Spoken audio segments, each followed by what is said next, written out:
Semoga Allah memberkahi kegiatan kita ya. Oke, terima kasih ya Sabil. Amin. Eh, Ya, Kak. Baiklah, saya izin membacakan susunan acara pada hari ini, yaitu nanti yang pertama pembukaan, kemudian tilawah Al-Quran, materi, dilanjutkan dengan fasil time, pleno, dan penutupan. Untuk mengefektifkan waktu, kita masuk ke acara yang pertama, yaitu pembukaan. Mari kita buka acara pagi ini dengan membaca basmalah bersama-sama. Bismillahirrahmanirrahim. Lanjut, acara yang kedua yaitu tilawah Al-Quran yang akan dibawakan oleh Raihan.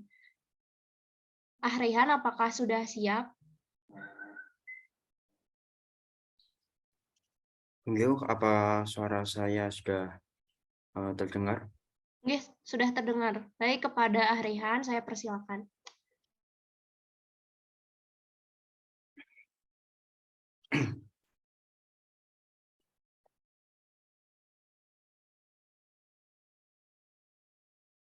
A'udzu billahi minasy syaithanir rajim. Bismillahirrahmanirrahim. Wasari'u ila maghfiratin mir rabbikum wa jannatin 'arduha as-samawati wal ard u'iddat lil muttaqin alladzina yunfiquna fis sarra'i wad dharra'i wal kadhiminal ghaidha wal 'afina 'anil nas wallahu yuhibbul muhsinin.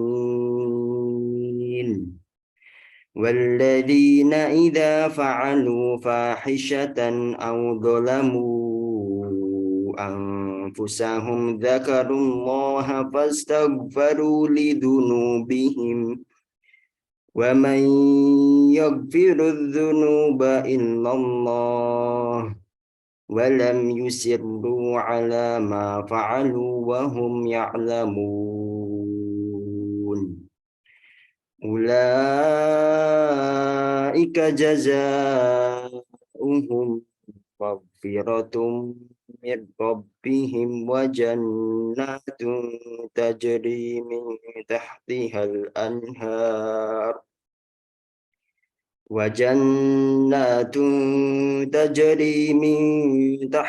الأنهار خالدين فيها ونعم أجر العاملين. قد خلت من قبلكم سنن فسيروا في الأرض فانظروا كيف كان عاقبة المكذبين. هذا بيان للناس وهدى وموعظة للمتقين. ولا تهنوا ولا تحزنوا وأنتم الأعلون إن كنتم مؤمنين. إن يمسسكم قرح فقد مس القوم قرح مثله وتلك الأيام نداولها بين الناس وليعلم الله الذين آمنوا ويتخذ منكم شهداء والله لا يحب الظالمين. وليمحص الله الذين آمنوا ويمحق الكافرين.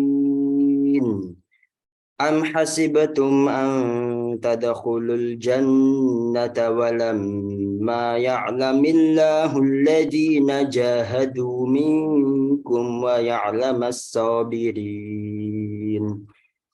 ولقد كنتم تمنون الموت من قبل أن تلقوه فقد رأيتموه وأنتم تنظرون. Sadaqallahul adzim. Allahumma arhamna bil Qur'an. Assalamualaikum warahmatullahi wabarakatuh. Waalaikumsalam warahmatullahi wabarakatuh. Shadaqallahul adzim. Maha benar Allah atas segala firman-Nya. Semoga Allah merahmati kita semua. Amin ya Allah ya Rabbal alamin. Oke. Nah, sekarang kita masuk ke acara inti ya, teman-teman, yaitu penyampaian materi. Namun, seperti pada umumnya, tiada diskusi tanpa pretest dan post-test. Jadi kita akan melaksanakan pretest dulu ya, mekanismenya sama seperti sebelumnya. Disiapkan dulu ininya, device-nya ya untuk mengerjakan pretest.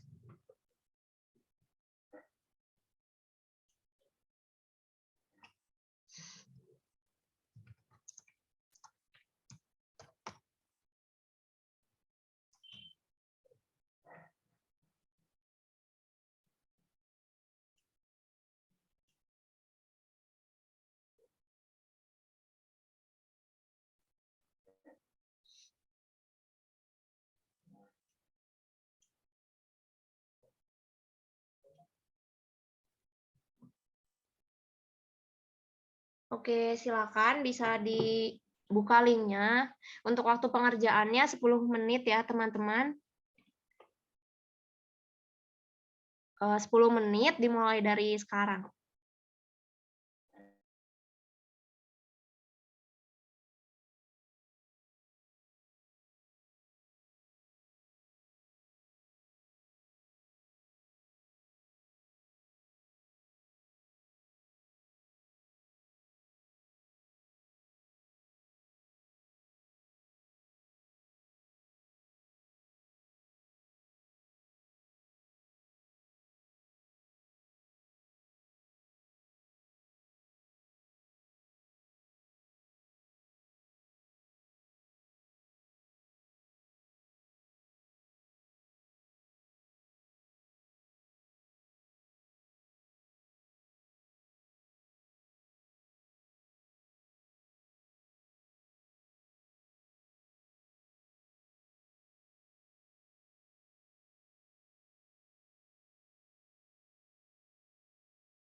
Close my eyes to all the signs you put in my way.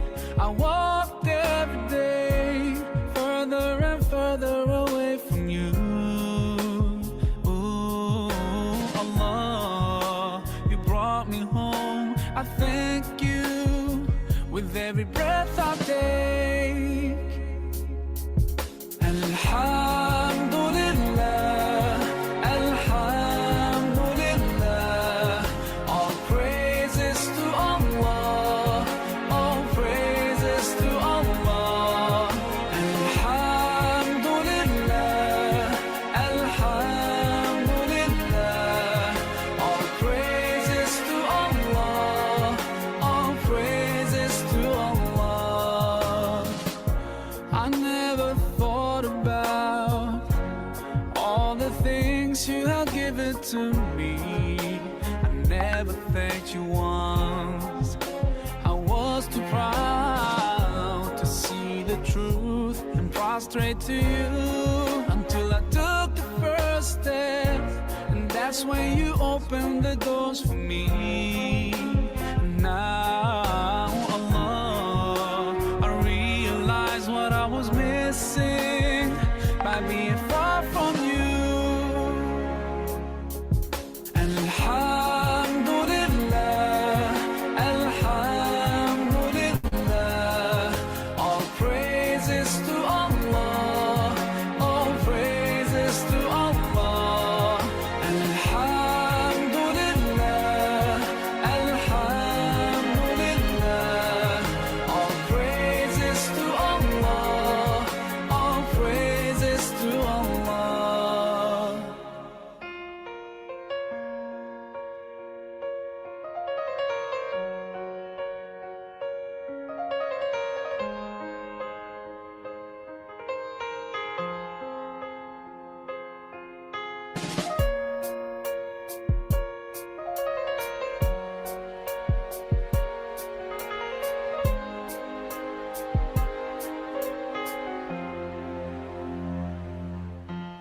Allah, I wanna thank you.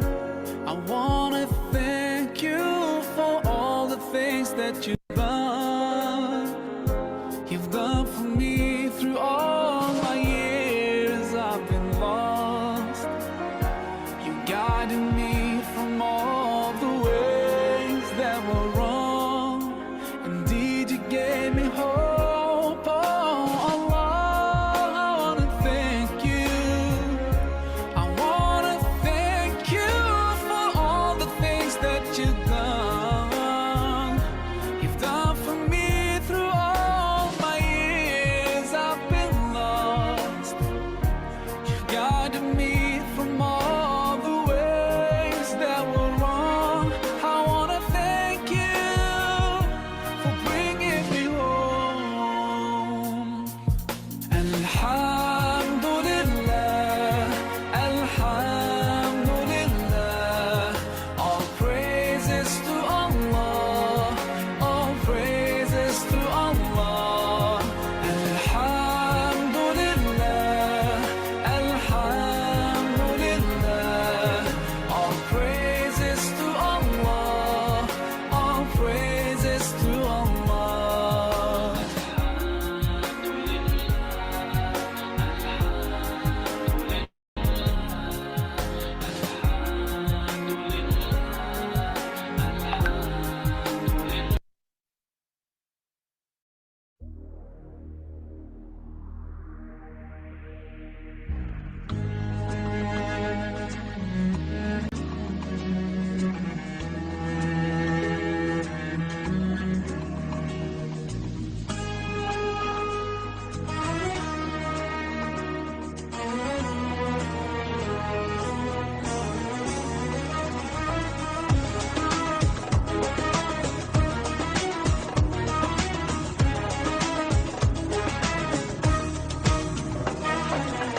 We're here on this special day. Our hearts are full of pleasure. A day that brings the two of you close together. We're gathered here to celebrate a moment you'll always treasure. We ask Allah to make your love last forever. Let's raise our hands and make dua like the Prophet taught us. And with one voice, let's all say, say, say, Barakallahu lakuma wa baraka alaykuma wa jama'a baynakuma bil khair. Barakallahu lakuma wa baraka alaykuma wa jama'a baynakuma bil khair.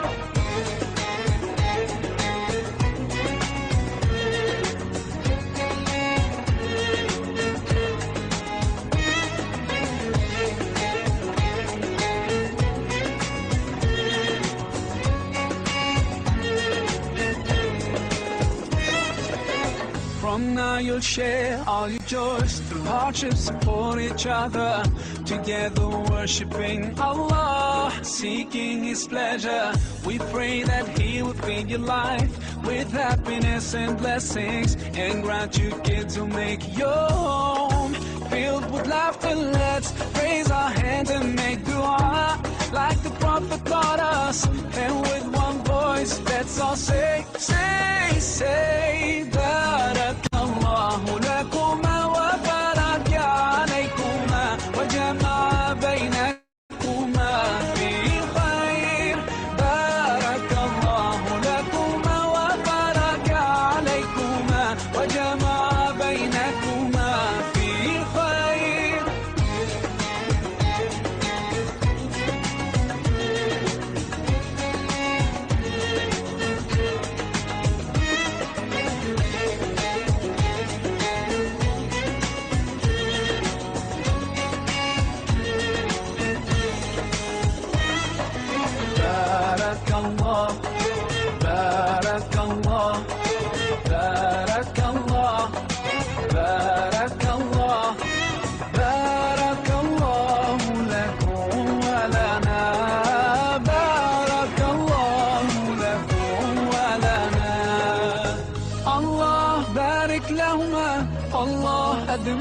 اليوم الله صل وسلم على رسول الله الله تب علينا الله ارضى عنا الله اهد خطانا على سنة نبينا. Let's raise our hands and make dua like the prophet taught us, and with one voice let's all say, say, say, barakallahu lakuma wa baraka alaykuma wa jama'a bainakuma fi khair, barakallahu lakuma wa baraka alaykuma wa jama'a bainakuma fi khair, barakallahu lakum.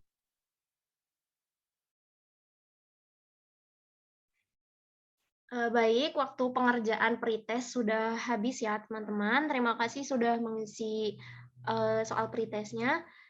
Kita lanjut untuk materi pagi ini tentang pengantar retorika yang akan disampaikan oleh Dr. Fahri Haidar Anis. Assalamualaikum dokter, selamat pagi, selamat datang di MMLC Wilayah 4. Sebelumnya saya izin, saya sebelumnya izin untuk menyapa dan membacakan CV moderator terlebih dahulu, nggih. Nanti untuk CV dan CV dari pemateri akan dibacakan oleh moderator. Assalamualaikum, Iva. Waalaikumsalam warahmatullahi wabarakatuh. Ya, bagaimana kabarnya Iva pagi ini? Alhamdulillah baik. Alhamdulillah. Sudah siap sekali, nggih. Tadi jam 8 kurang sudah join, Masya Allah. Ya, mari kita berkenalan terlebih dahulu dengan moderator kita ya. Bisa ditampilkan CV beliau. Ya, jadi nama lengkap Iva ini adalah Syarifah Awaliyah Rahman. Bisa teman-teman lihat ya dari fotonya bahwa Iva ini adalah pecinta kucing ya, hobinya adalah memasak, menggambar dan juga memotret kucing. Saat ini Iva tinggal di Samarinda. Untuk pendidikannya SD, SMP dan SMA di Islam Bunga Bangsa dan sekarang tengah belajar di Fakultas Kedokteran Universitas Mula Warman angkatan 2019.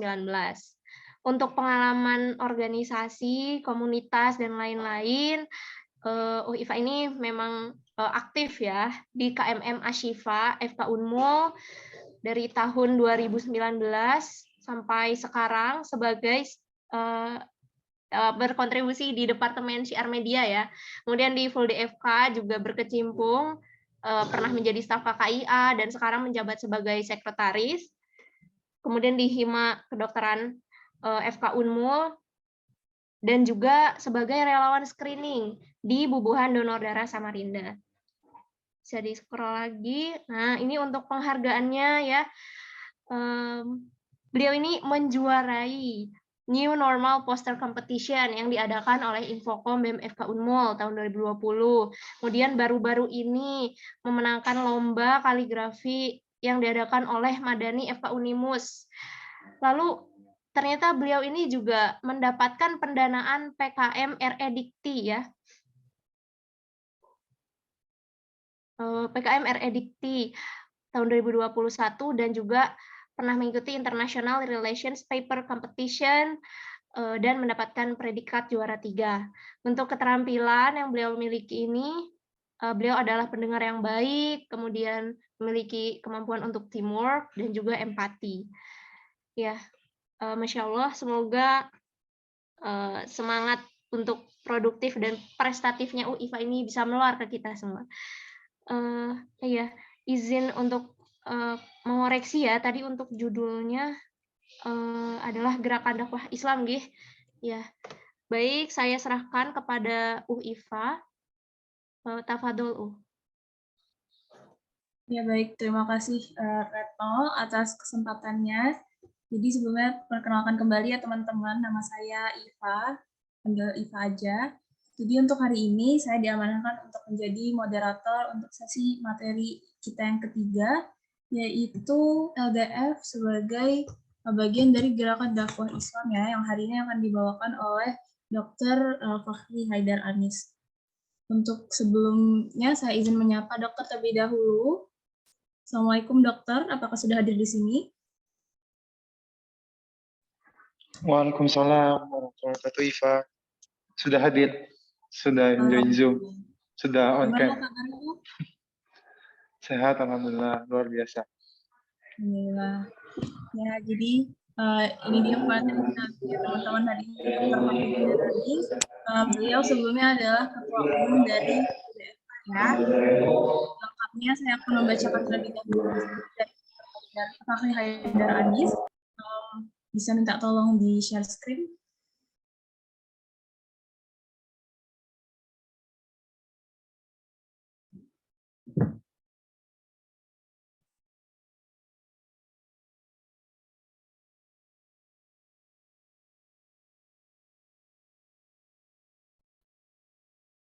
Mohon maaf, baik. Oke, sepertinya yang share screen hari ini operatornya mungkin sedang ada gangguan ya. Kalau begitu saya akan bacakan saja. Jadi untuk materi kita hari ini, Dr. Fakih Haidar Anis, beliau adalah instruktur dari Imani Care. Beliau lahir di Jakarta pada 19 September tahun 98. Untuk riwayat organisasi, beliau dulu aktif di LDFK, FKI, Ashifa, FK UPNPJ. Jadi beliau adalah lulusan dari FK UPNPJ.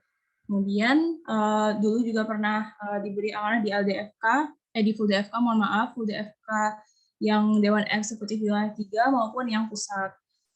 Untuk Full DFK DEW 3, dulu beliau menjabat sebagai Kadep Pengembangan LDFK dan Kaderisasi pada tahun 2018 sampai 2019, kemudian menjabat sebagai Ketua Umum pada tahun 2019 sampai 2020, dan untuk Full DFK DEP, beliau menjadi Ketua Umum pada tahun 2020 sampai 2021, dan juga saat ini menjadi Ketua DPO untuk tahun 2021 sampai 2022.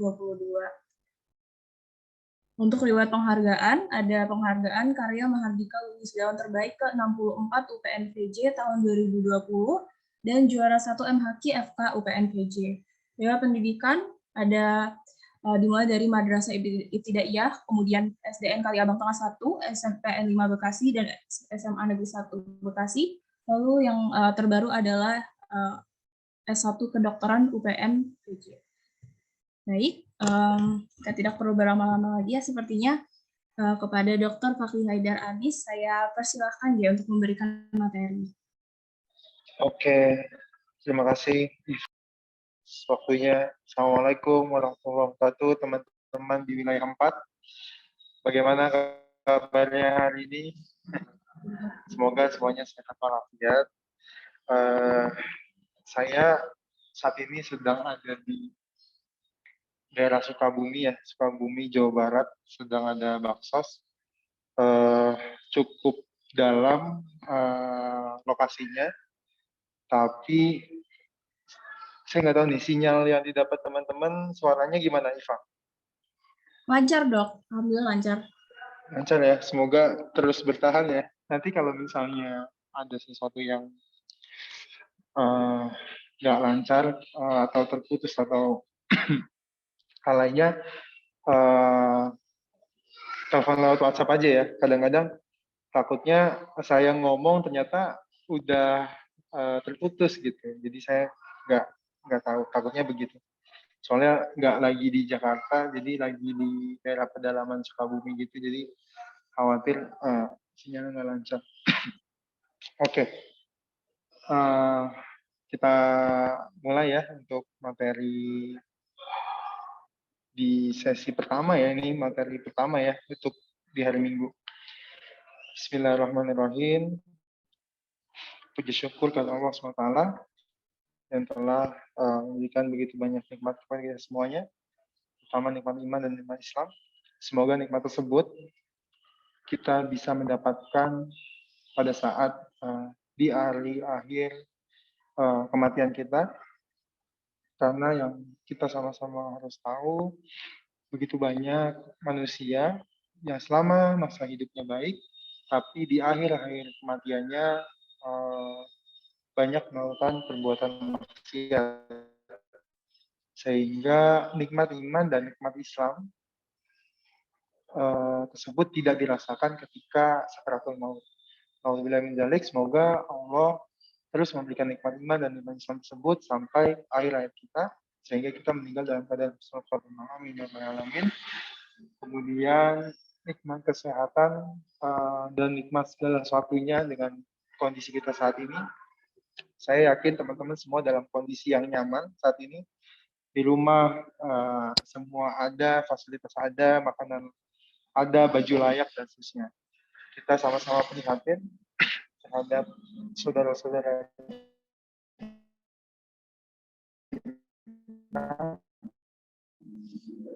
yang di Ciamis, ya. Kita melihat di berita bahwa mereka sudah tidak ada tempat tinggal, jadi mereka mengungsi di tenda.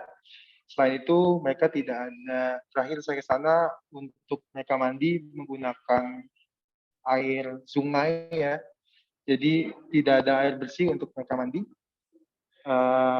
Air bersihnya hanya untuk masak, ya, untuk masak untuk mereka makan sehari-hari. Dan kata mereka juga, mereka saat ini 1 minggu yang lalu seringnya lebih banyak makan mie instan, ya, mie instan.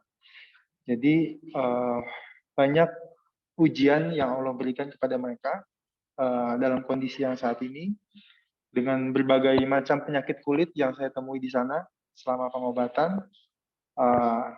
Semoga Allah mengangkat derajat mereka dengan kesabaran mereka, dan semoga jelas kita sama-sama mendoakan yang ditinggalkan oleh keluarganya, orang tuanya. Bahkan saya nggak tahu di sini mungkin ada yang punya keluarga di Cianjur, semoga meninggal dalam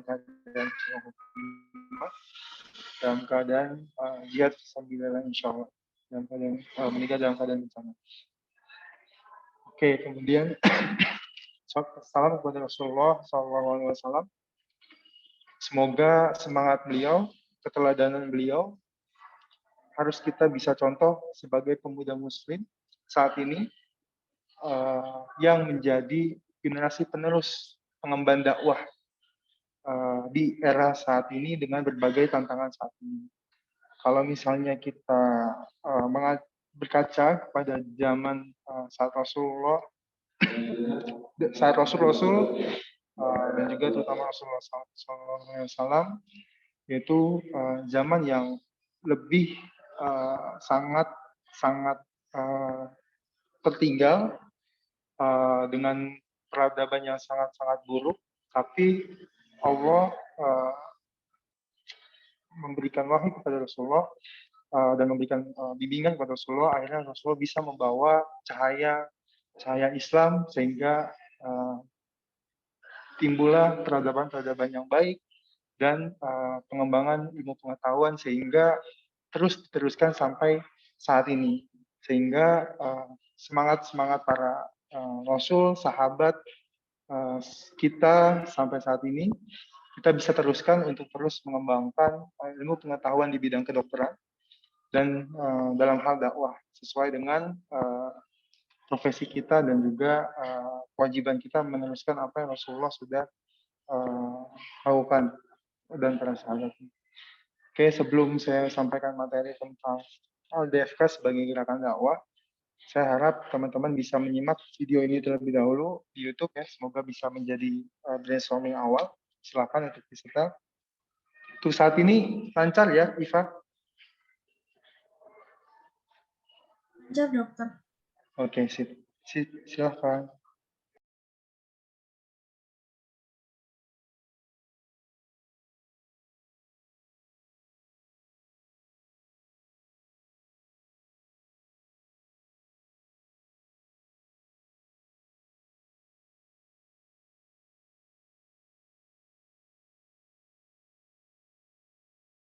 تغرس الإيمان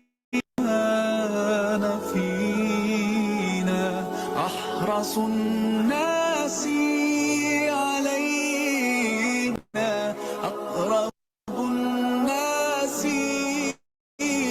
إلينا كل نفس تقول نفسي إلا الحبيب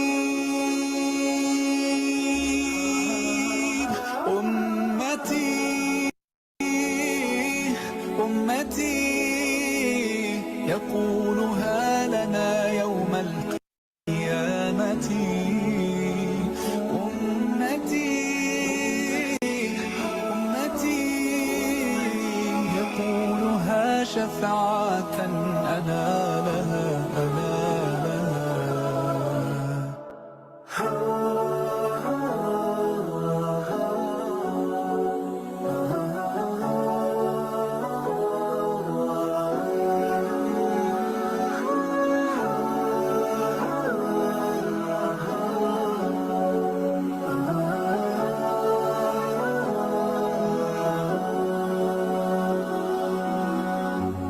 عشت في الدنيا كريما صابرا رغم البلايا،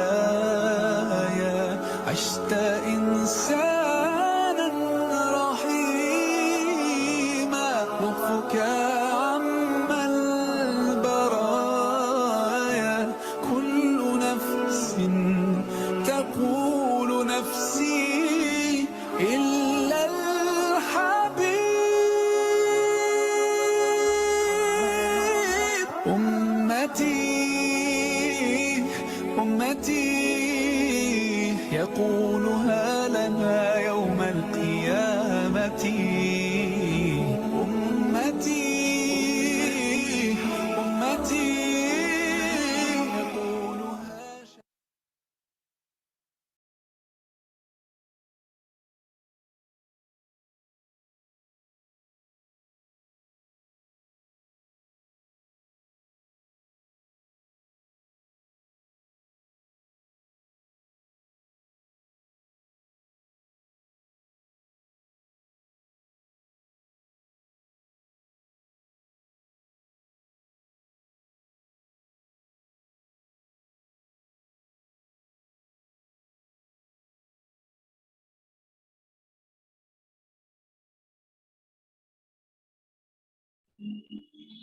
Oke,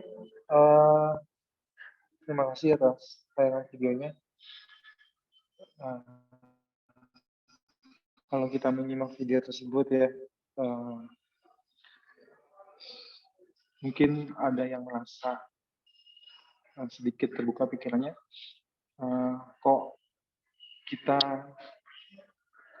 banyak waktu, tapi kita bilang sibuk ya. Padahal Allah itu, kalau menurut saya ingin mengatakan kepada teman-teman itu, selamat kepada teman-teman karena terpilih menjadi pengemban dakwah di era saat ini. Dan teman-teman harus bersyukur terhadap itu, karena kalau kita dua materi sebelumnya pasti teman-teman udah dapatkan ya, bagaimana keutamaan seorang para pengemban dakwah, bagaimana Allah memberikan suatu ganjaran buat orang-orang yang berdakwah. Nah, tetapi memang kadang-kala di kesibukan duniawi kita ini kita merasa ya iman naik turun tersebut ya. Akhirnya ketika iman turun, kita merasa sibuk, tidak menyempatkan waktu untuk dakwah. Dan kesibukan itu yang akhirnya sebetulnya kita bukannya sibuk, tapi kita memang nggak mau meluangkan waktu untuk itu. Tadi di kalimat video itu sibuk ini, sibuk itu. Padahal sibuknya belum tentu bermanfaat untuk diri kita sendiri. Apakah hanya nonton film aja di kamar kosan, ya kan? Hanya nongkrong bareng aja sama teman seharian, ya kan? Dan berbagai hal lainnya. Semoga kita bisa evaluasi bersama bagaimana kita bisa menghabiskan waktu dalam 24 jam ini, apa yang sudah menjadi manfaat buat diri kita dan lingkungan sekitar, apa yang tidak ada manfaatnya. Makanya ketika teman-teman kemarin sudah mengetahui mengenai keutamaan-keutamaan dalam mengemban dakwah, makanya saya bilang saat ini teman-teman selamat terpilih, sudah digerakkan hatinya sampai ke Zoom ini, dari kemarin ikuti sampai hari ini, dan yang akan datang Semoga bisa istiqomah karena banyak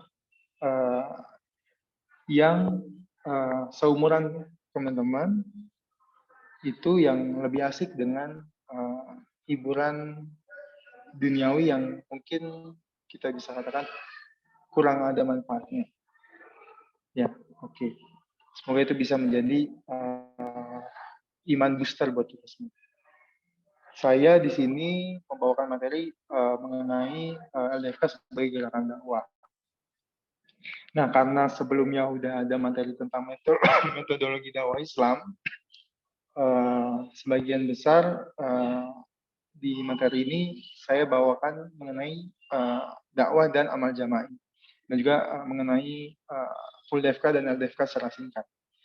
Oleh karena itu, mungkin saya tidak akan membawakan mengenai dakwah lagi.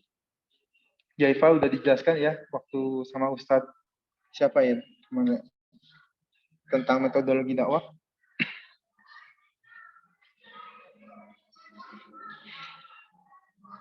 Iva ikut nggak? Retno. Kemarin berhalangan kebetulan. Oh, kemarin sudah dibawakan ya Retno untuk metodologi dakwah Islam ya? Ya, sepertinya sudah. Oh, nggak ikut juga Retno? Iya, saya di puskesmas Oh, kemarin. Oke. Siapa nih yang ikut? Leli Agustina. Ikut nggak? Nggih, ikut dokter. Ya, udah dijelaskan kan ya mengenai dakwah secara lebih spesifik. Nggih, untuk kemarin ada materi metodologi dakwah dokter. Iya, dan dakwah itu udah dijelaskan lebih dalam ya sama Ustadz Ulfi ya. Ulis ya, Ustadz Ulis Tova ya, udah dijelaskan ya. Lebih detail ya. Ya Leli. Aku nunggu respon. Nggih, dokter. Oke, udah. Oke. Baik, kalau gitu nanti pas bagian dakwah kita skip aja, kita masuk ke amal jamaah. Oke, bisa di next.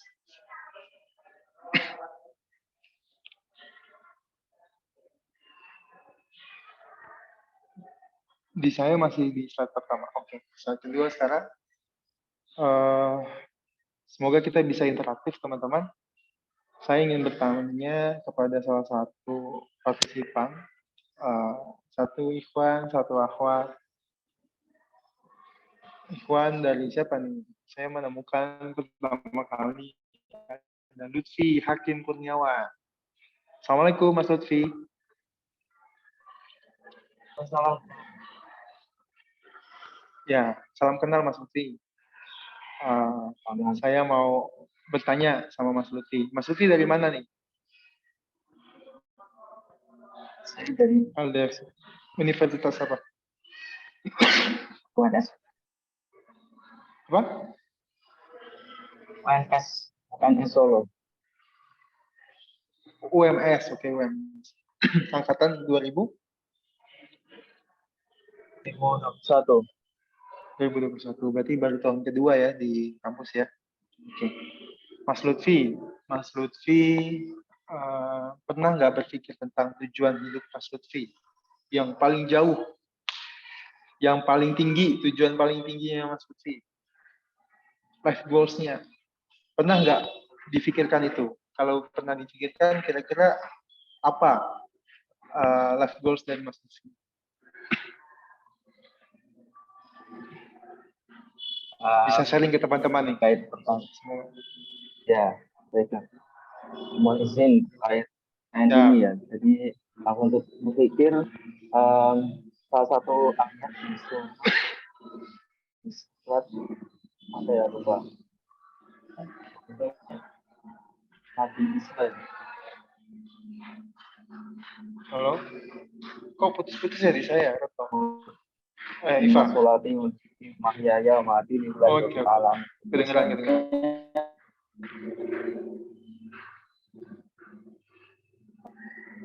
Hilang lagi ya? Ini emang Lutfinya apa saya ya?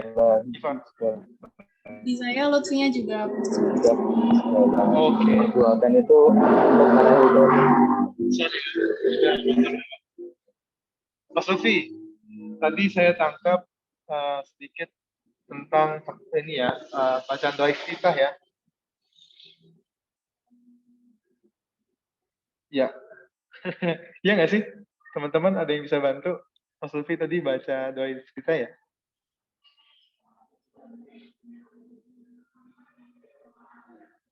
Izin dokter, kurang terdengar juga, Mas. Oke, ya udah kita ganti Ganti partisipan aja, ya. Mas. Ganti. Siap. Mas Rizky Brilian Wahyudi. Assalamualaikum Mas Rizky. Senyumnya mana? Waalaikumsalam warahmatullahi dokter. Dari mana? Gimana, Angkatan Pak? berapa? Oke, saya dari LDF Kalam UGM angkatan 2021 dokter. Dari UGM. Ya, Dari UGM. Oke, saya selama 2 tahun menjabat di Full DFK. Oh enggak ya, kan wilayah 3 nggak masuk UGM. Ketua umum Full DFK. Kayaknya sampai saat ini sih saya belum saya belum melihat lagi teman-teman di UGM untuk ikut serta dalam kegiatan Full DFK kayaknya. Itu yang saya lihat ya, tapi saya nggak tahu. Tapi alhamdulillah Mas Rizky bisa ikut serta. Saya juga kurang tahu betul yang periode saat ini, tapi di pengurusan saya, setahu saya di periode saya nggak ada anak UGM. Makanya semoga Mas Rizky bisa aktif di Full DFK insya Allah. Soon. Oke, Mas Rizky, gimana nih jawabannya seperti yang saya tanyakan tadi ke Mas Lutfi?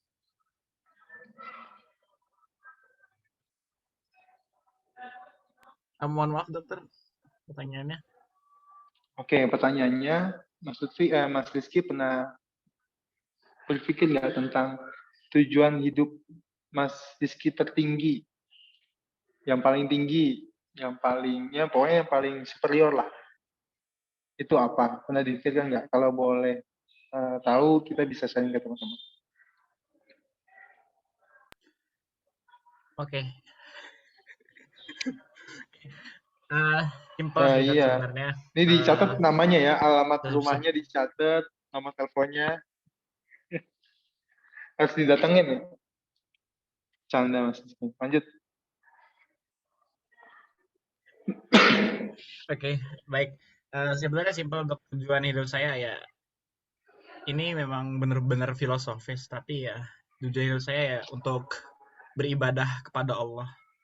Udah itu aja dok. Jadi selebihnya ya misalkan kayak masuk surga, terus jadi orang yang bermanfaat, itu semua didasarkan untuk beribadah kepada Allah. Itu aja sih. Oke.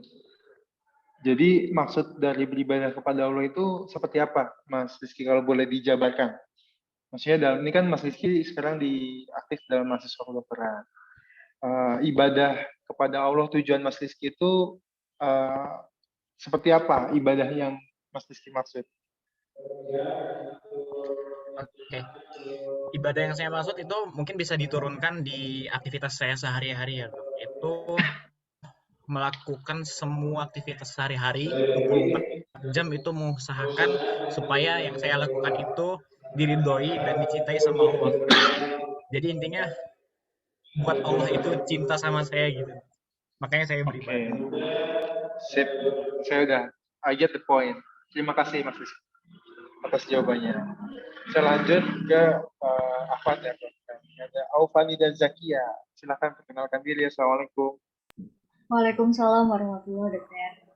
Perkenalkan, saya Alfanida dari Cemia FK UII, angkatan 2020. UI, oke.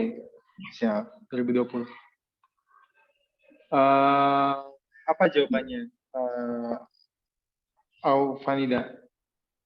Untuk goals di dunia, husnul khotimah, dokter. Oke, itu tujuan tertinggi ya dalam hidupmu yang husnul khotimah. Maksud dalam husnul khotimah itu kalau kamu boleh jabarkan seperti apa nih? Apakah kalau tujuan kamu husnul khotimah besok 1 jam lagi kamu mau meninggal atau seperti apa? Nah, kan pertanyaannya kan goals tertinggi kan dari dunia. Yeah. Jadi ujungnya mengakhiri dunia ini dengan baik, husnul khotimah gitu. Oke. bagaimana, maksudnya gimana ya? Penjabaran kamu mengenai husnul khotimah itu seperti apa? Maksudnya gimana ya? Kayak tadi Mas Rizky jelaskan. Kamu bisa menjelaskan penjabarannya itu? Iya, berarti kalau untuk husnul khotimah sendiri berarti kan mengakhiri hidup kita di dunia ini dan mau ke perjalanan kita selanjutnya itu dengan baik, yaitu dengan mengingat Allah. Gitu. Jadi akhir dari hidup ini tetap berpegang teguh pada keyakinan Allah. Siap. Makasih Mas Fahida atas jawabannya. Teman-teman, kita sudah mendengarkan jawaban dari saudara kita Alfanida dan Rizky tentang life goals mereka. Begitulah seharusnya pemuda muslim mempunyai life goals. Kenapa? Karena kalau life goals kita hanya sebatas pada duniawi saja, maka status muslim kita dipertanyakan. Kenapa? Karena kita yakin bahwa ada kehidupan setelah dunia ini, yaitu akhirat. Dan itu adalah kehidupan yang kekal. Ya. Nah, kalau kita hanya sebatas pada dunia saja, misalkan teman-teman hanya targetnya saya mau bebas finansial di usia 40 tahun. Ya, bebas finansial di usia 40 tahun. Udah, hanya sebatas itu tujuan hidup saya, hanya itu aja. Nah, kalau hanya sebatas itu, ketika teman-teman udah bebas finansial, terus mau ngapain lagi? Gak ada next step-nya lagi. Nah, selain itu juga, ketika tujuan teman-teman hanya bebas finansial, hanya sebatas pada dunia saja, maka teman-teman nggak memikirkan kehidupan setelah ini mau masuk mana nih, surga atau neraka.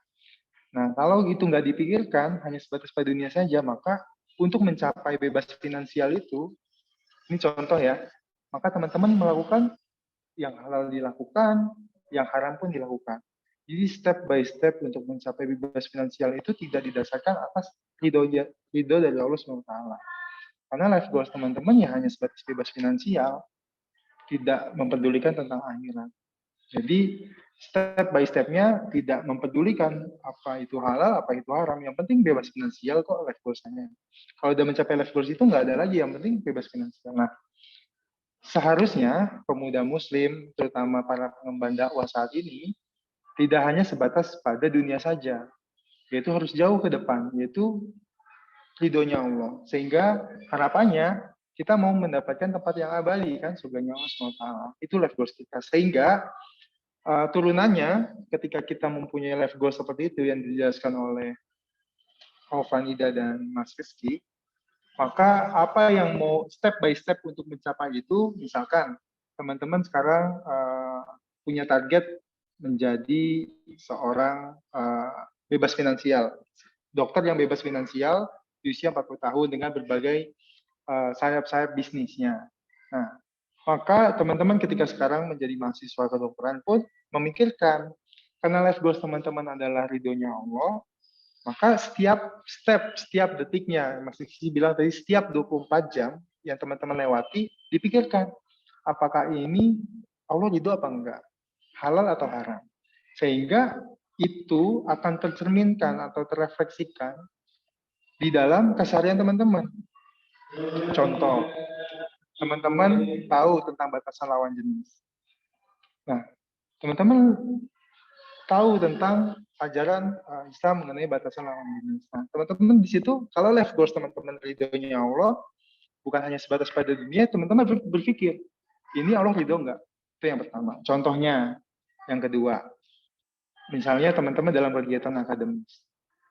Saya mau salah satu stepnya ya, kan step untuk mencapai ridhonya Allah itu kan banyak. Teman-teman bebas finansial sehingga teman-teman bisa sharing ke masyarakat sekitar dengan dakwah dengan harta atau dengan pengetahuan yang tinggi, teman-teman bisa sharing tentang keilmuan teman-teman atau sharing dari segi tenaga dengan kemampuan tenaga teman-teman bisa berbagi manfaatnya dan seterusnya sehingga tercatat sebagai amal ibadah dan seterusnya. Nah, tadi saya mau menyampaikan tentang kalau teman-teman misalnya di bagian akademis ya, di sisi akademis, teman-teman dalam keseharian di kampus pasti kita akan menemukan tuh, sesuatu yang terindikasi curang gitu ya, curang dalam dunia akademis. Nah, di situ teman-teman akan berpikir lagi, ini Allah ridho enggak? Nah, itu adalah contoh ketika life goals kita adalah ridhonya Allah. Sehingga apa yang ada di dalam 24 jam kehidupan kita, kita terus mengembalikan kepada Allah ridho enggak? Gitu ya. Tadi saya kasih sampel 2 tentang berhubungan atau batasan terhadap lawan jenis. Bagi teman-teman yang belum menikah, yang bukan mahramnya, kemudian tentang akademis yang mungkin itu dekat ya dengan dunia teman-teman sebagai seorang pemuda, sebagai seorang mahasiswa. Semoga 2 contoh itu bisa tergambar sama teman-teman bagaimana life goals itu terrefleksikan ke dalam keseharian kita selama 24 jam. Dari bangun tidur sampai tidur lagi, termasuk adalah ketika bangun tidur, kita sudah baca doa belum? Kita sudah mengucapkan rasa syukur belum? Atau kita nikmat bangun tidur aja nggak pernah kita ucapkan sama Allah. Nikmat kita udah selesai makan aja nggak pernah kita ucapkan. Padahal kalau life goals-nya ridhonya Allah, apa yang kita makan aja kita pikirkan, ini halal nggak makanannya? Saya sudah baca belum? Saya sudah menutup makanan ini dengan doa belum? Gitu. Jadi indah sekali kalau misalnya life goals ridhonya Allah itu diturunkan dalam keseharian kita. Oke, mungkin sampai situ dulu untuk slide kedua ini. Kita next. Kenapa saya mengatakan itu? Next slide.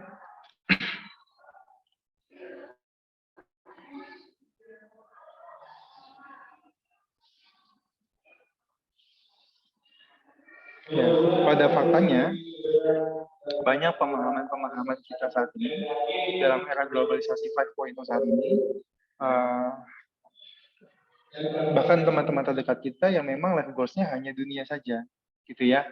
Jadi semoga dengan diskusi kita kali ini kita sudah bisa meluruskan life goals kita dan kita bisa turunkan ke dalam keseharian kita.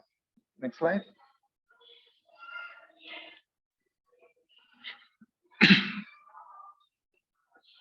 Next. Nah, atau yang lebih parah lagi, nggak punya tujuan hidup, mengalir, ikut-ikutan teman. Teman nawarin rokok, kita ngerokok. Teman nawarin sesuatu yang maksiat dan seterusnya, kita ikutan dan seterusnya. Jadi kita nggak punya prinsip, nggak punya tujuan, apa yang mau kita capai dan seterusnya. Akhirnya terombang-ambing dalam pergaulan dan seterusnya.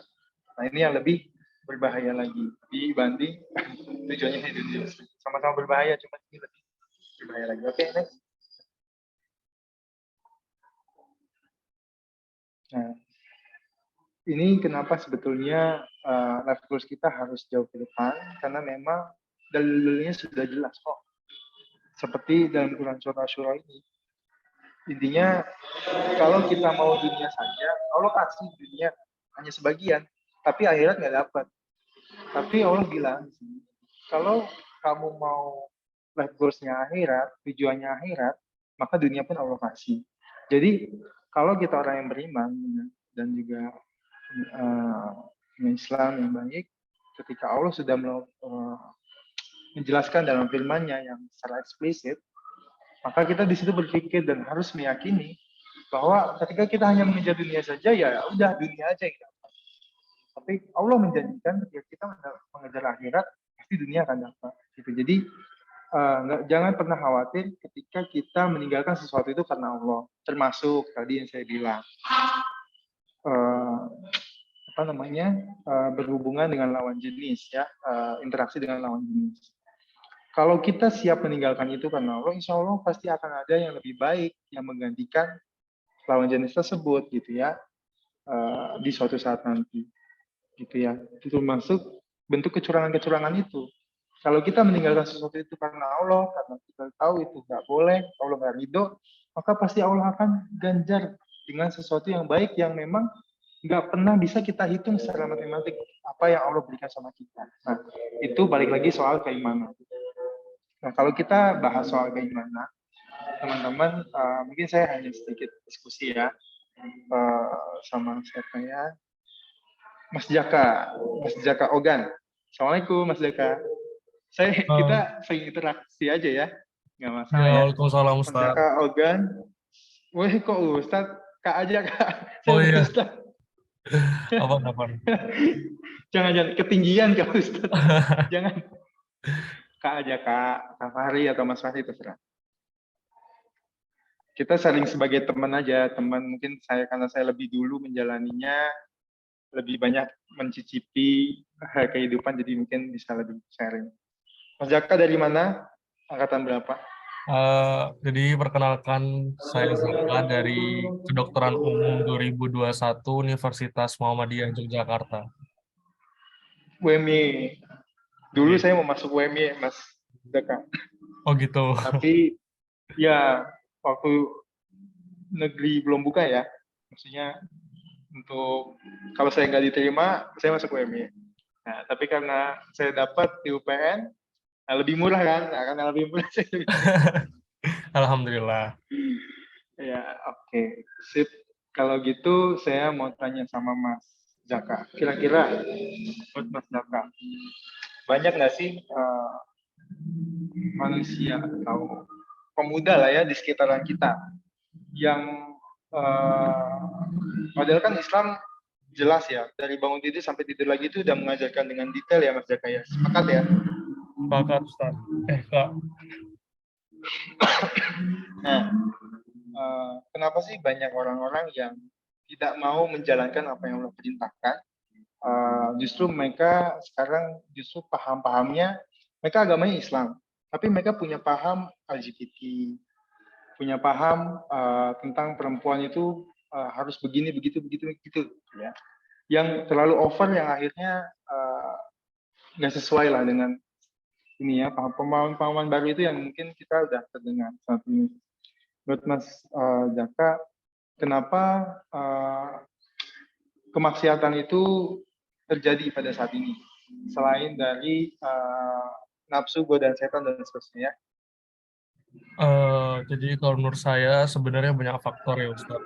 Cuman yang paling itu sih karena memang beribadah, terus juga ya kurang memandang akhirat gitu. Oke.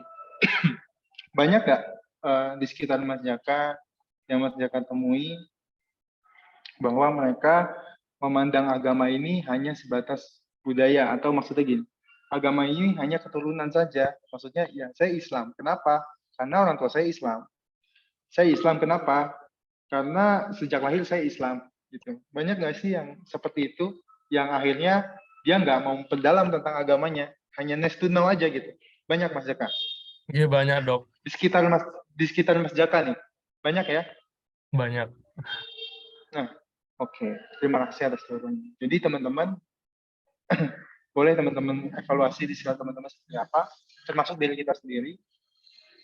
Salah satu hal kenapa menurut saya, kenapa akhirnya pemuda saat ini tidak ingin lebih jauh memperdalam kenapa saya Islam, agama Islam itu seperti apa, karena mereka masih merasa Islam itu adalah bawaan, bukan sesuatu yang memang menjadi pedoman untuk mereka.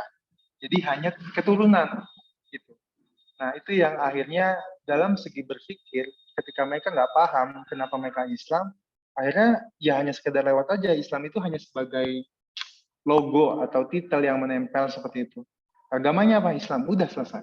Tapi nggak pernah memperdalam tentang Islam dan seterusnya. Kenapa? Karena mereka tadi konsep berpikir seperti itu. Nah, saya ingin mengajak sama teman-teman dalam forum ini, kita sama-sama berpikir, kenapa saya Islam? Pertama. Yang kedua, kenapa saya memilih Islam dan kenapa saya harus Islam? Kenapa saya nggak memilih agama lain? Nah, jawaban itu harus teman-teman dapatkan. Apakah Mas Jaka sudah mendapatkan itu? Kenapa harus memilih Islam? Dan kenapa Islam dan kenapa harus memilih Islam? Belum Ustaz. Belum pernah mikirin itu? Belum sepenuhnya sih. Makanya aneh ikut MMLC gitu. Oke. Jadi ada motivasi. Oke, keren nih. Catat nih Mas Diti ya. Jadi ini nih motivasi terbaik nih. Waduh, luar biasa ya. Bagus bagus. Benar ya. Kayak makanya dok saya belajar. Makanya dok saya dengan yang materi orang saya nggak tahu. Makanya dokter nanya saya nggak tahu. Iya dok. Gitu ya. Jadi waktu koas juga gitu. Kamu tahu nggak ini kenapa pasiennya DBD? Makanya saya ikut diskusi ini dok, karena saya nggak tahu gitu ya. Kamu dihukum kamu. Nggak apa-apa. Oke, kita diskusi kecil ya.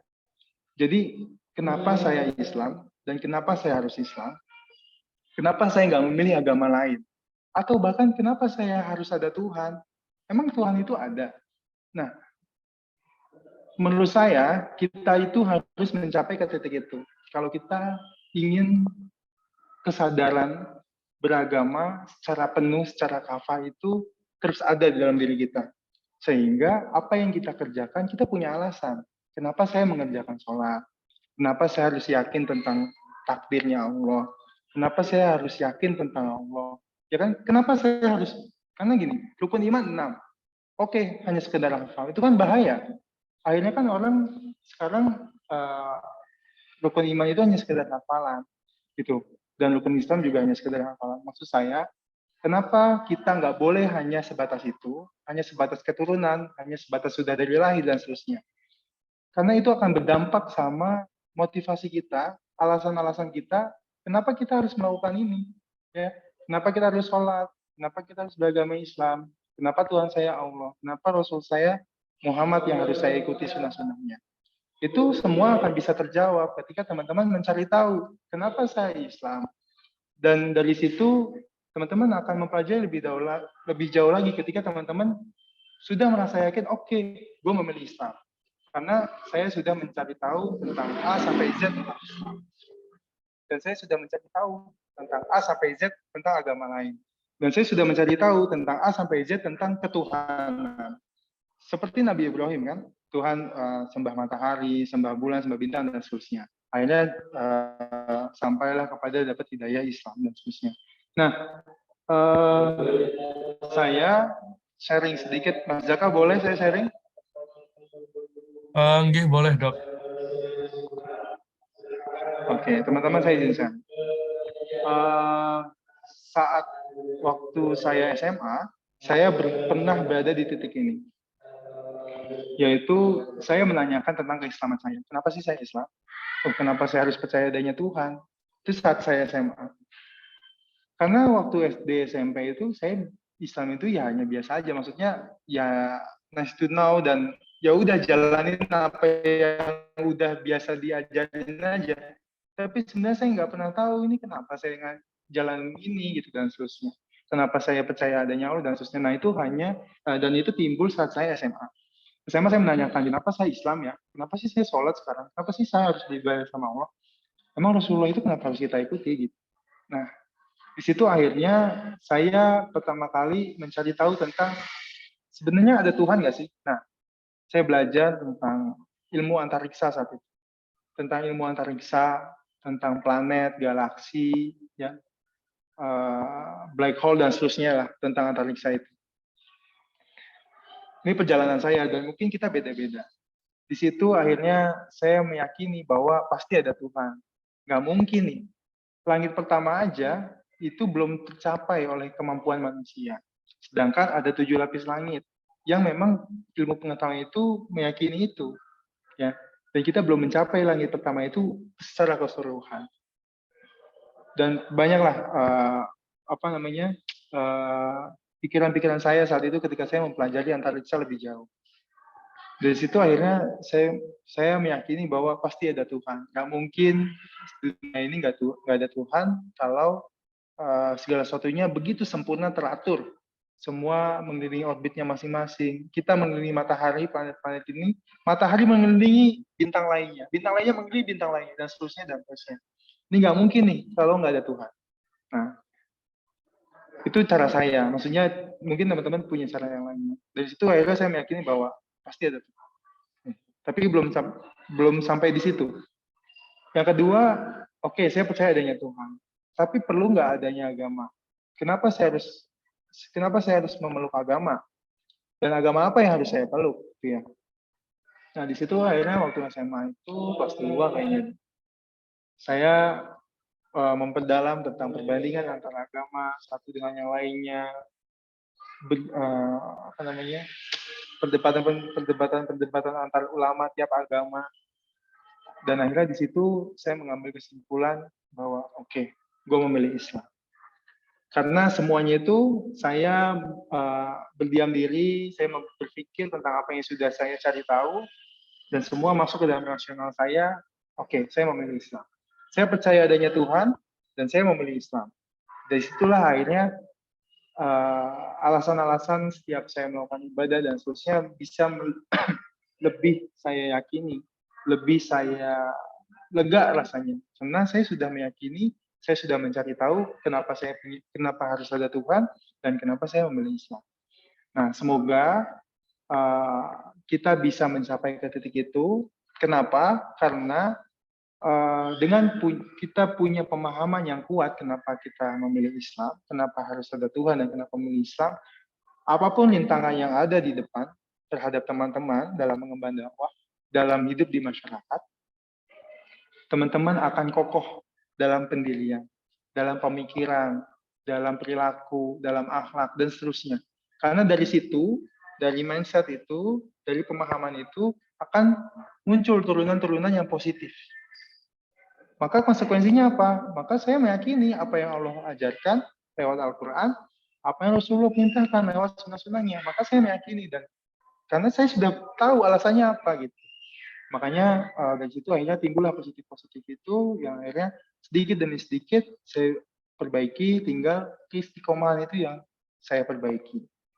Gitu Mas Zaka? Sepakat? Sepakat dong. Ada yang mau ditanyain? Belum dokter. Belum ya. Oke, kita next step ya.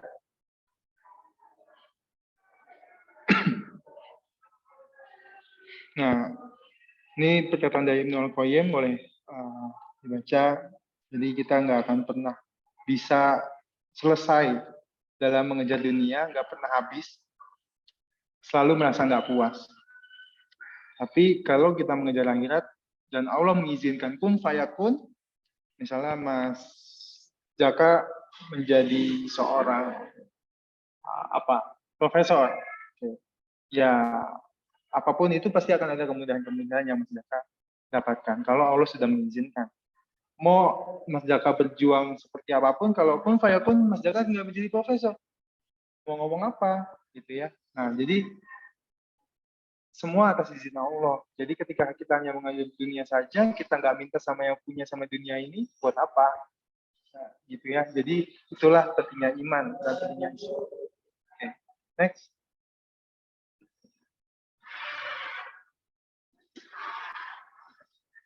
Dari turunan tadi, ketika kita sudah tahu life goals kita di dunia Allah, maka setiap kegiatan tergantung niat kita. Jadi setiap yang kita lakukan selama 24 jam tadi, niatkan karena untuk beribadah sama Allah.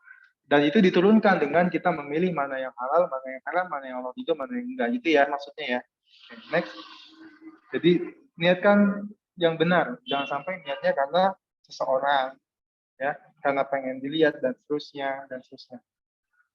Ya. Oke, next saja.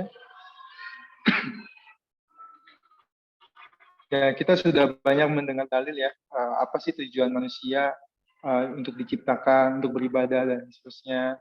Oke, kita next saja. Insya Allah materi-materi ini teman-teman sudah bisa dapatkan di pertemuan-pertemuan sebelumnya. Oke, ini next. Tujuannya manusia diciptakan. Apa itu dakwah sudah dijelaskan kemarin. Kita next saja sampai amal jama'i. Oh, sampai ini deh, sampai 10 kepribadian muslim aja.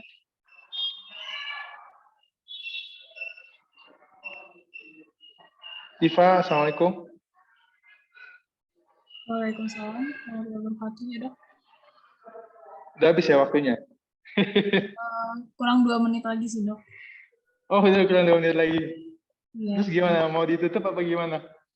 Lanjutkan aja dokter. Oke, Baik. Satu tadi yang tadi gambar-gambar. Oke, singkat amal jama'i ya. Baik. Tadi baik dulu deh yang gambar.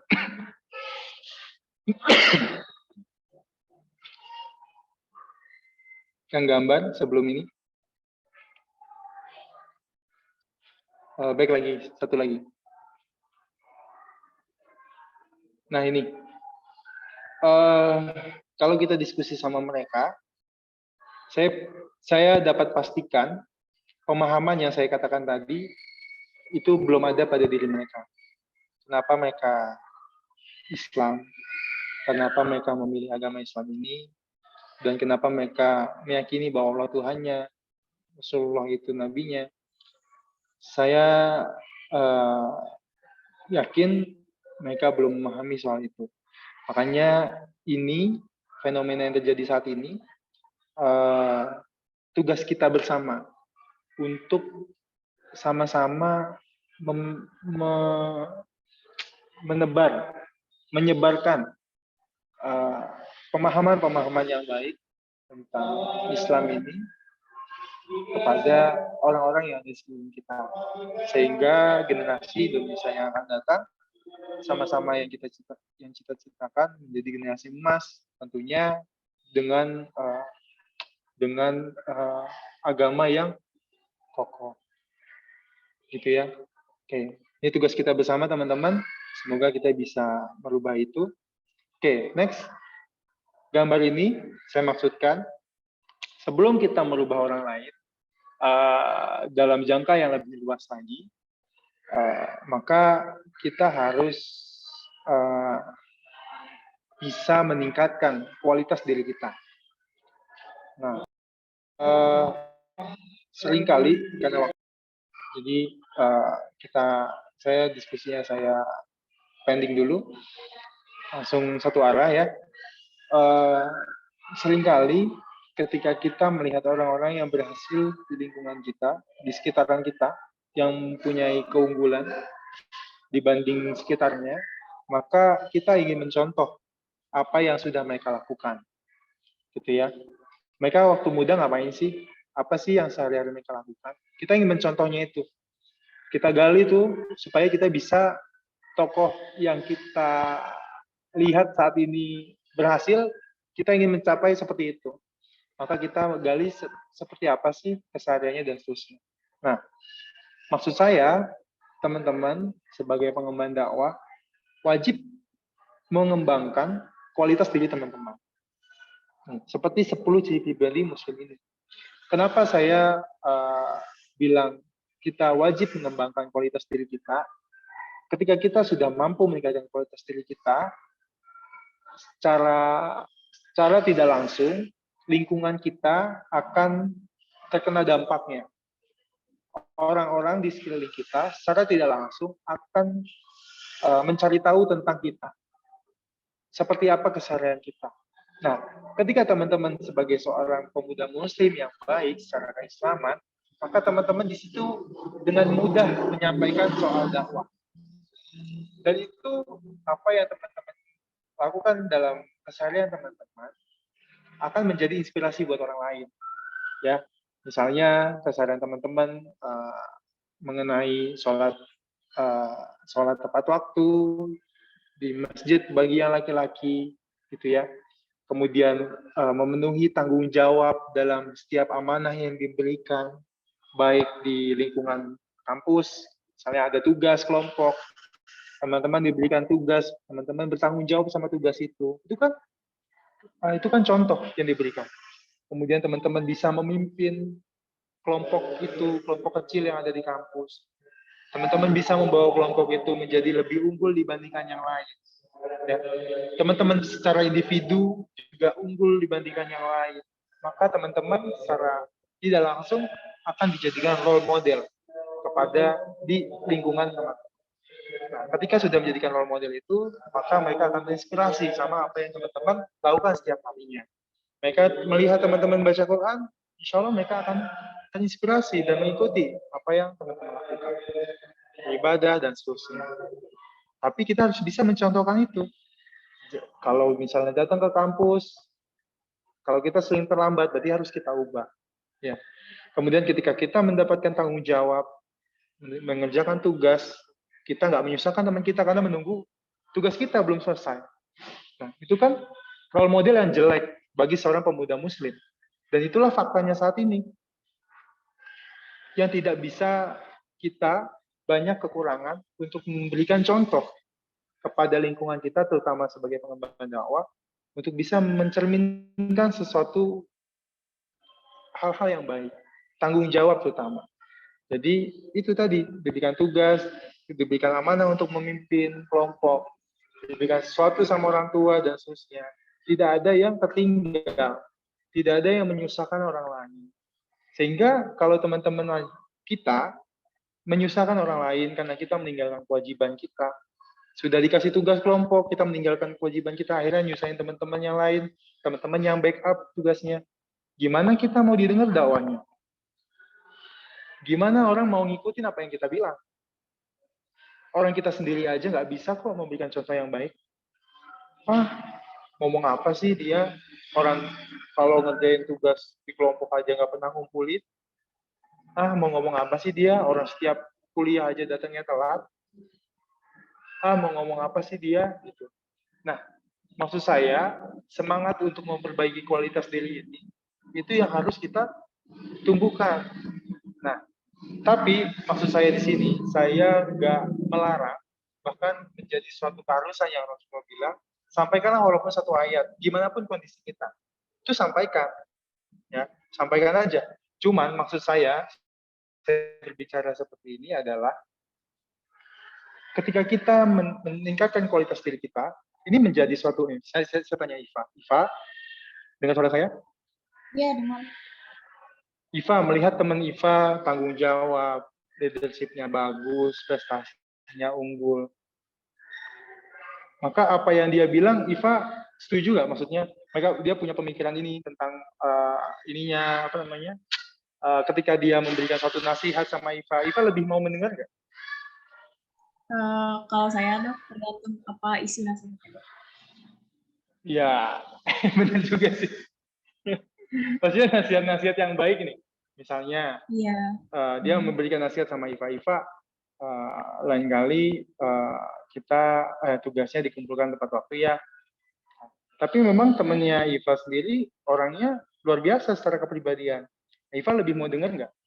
Dibanding yang bilang sama Iva, dia juga telat ngumpulin tugasnya. Gimana? Iva lebih milih dengerin siapa? Lebih milih yang tepat waktu, Dok. Karena kalau yang tidak tepat waktu, secara tidak langsung dia sudah membenarkan tindakan telat ngumpul tugas.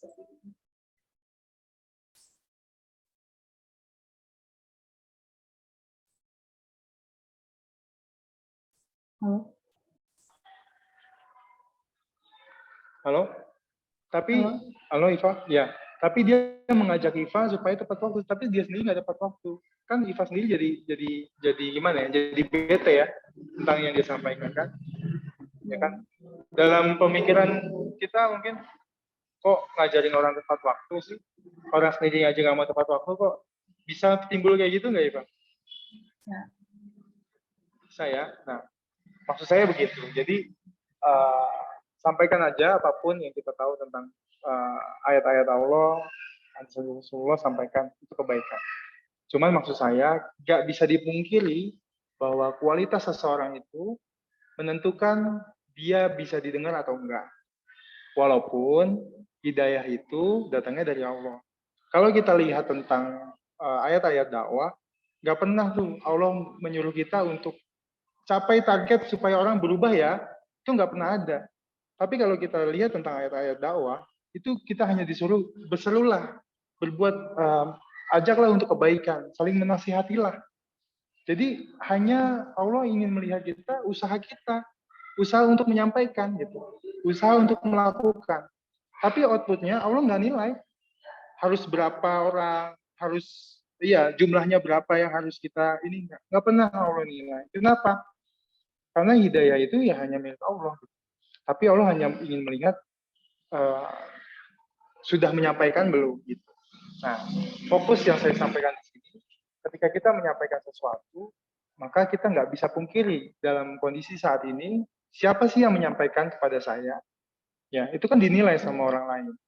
Ketika kita mencoba menasihati orang lain, tapi diri sendiri aja kita belum betul, maka akan mentah jadinya nasihat kita. Nah, makanya saya mengajak kepada teman-teman pemuda muslim, pengemban dakwah, jadilah role model yang positif di kampus teman-teman. Jadilah seseorang yang berprestasi dalam hal apapun yang teman-teman sukai. Sehingga teman-teman mempunyai posisi di dalam komunitas teman-teman, teman-teman lebih didengar secara posisi, secara pendapat, dan seterusnya, sehingga teman-teman mempunyai impact atau pengaruh yang lebih luas lagi, ya, dibandingkan kita biasa-biasa saja. Karena dengan itu, teman-teman punya kesempatan dengan yang lebih luas lagi, gitu. Pengaruhnya bisa lebih luas lagi, ya, dengan kesempatan yang diberikan ketika kita mempunyai sesuatu yang prestasi yang unggul. Oke, next.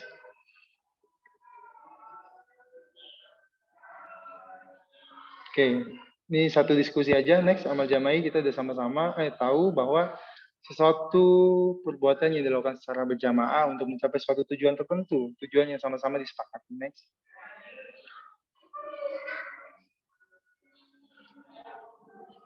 Oke, di sini saya ingin menjelaskan sama teman-teman diskusi sedikit bahwa Allah itu melalui apa yang diperintahkan kepada kita tentang sholat, ini menggambarkan suatu organisasi yang sangat rapi. Kalau kita lihat dalam sholat, maka ada seorang imam dan ada makmum, ya, yang ada di belakangnya. Di sini ketika apa yang imam lakukan, maka makmum mengikuti selama gerakannya itu benar, selama bacaan itu benar. Seperti itulah kita dalam hidup di organisasi. Ketika kita sudah mempunyai seorang imam atau pemimpin yang sudah kita pilih sama-sama, di LDFK maupun di FULDFK, maka ikutilah apa yang menjadi keputusan ketua pimpinan yang sudah kita pilih, ya. Kecuali jika imam itu salah dalam bacaan, salah dalam gerakan, itu seperti contoh dalam sholat. Nanti kita bisa cerminkan itu dalam organisasi.